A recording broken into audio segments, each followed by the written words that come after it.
त्यो युगको कुरा अलग थियो। पृथ्वीको नक्साङ्कन नै बाँकी थियो।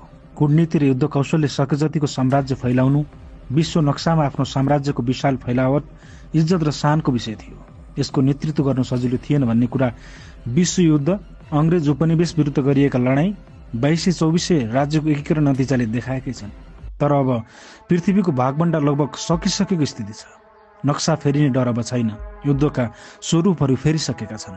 21औं शताब्दीको नेतृत्वमा कुनै सामरिक जोखिम खासै छैन पनि।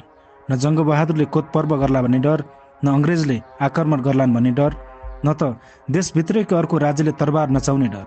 त्यसैले अब जो कोही गणतन्त्रका छिद्र लुप होल प्रयोग गरेर देश चलाउने जोखिम उठाउन सक्छन्। निजी स्वतन्त्रताको आवरणमा स्वभावतः मान्छे अनुशासनभन्दा भद्रगोल मन पराउँछ।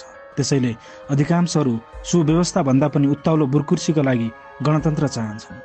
16 वर्षे ठिठो गणतन्त्रको फाइदा देखेर पहिलेको व्यवस्थालाई व्यवस्था गर्नु ठिक भने होइन। तथापि राजतन्त्र फर्कदैमा चमत्कार हुने पनि होइन, किनभने चमत्कार उहिले भइसकेको छ।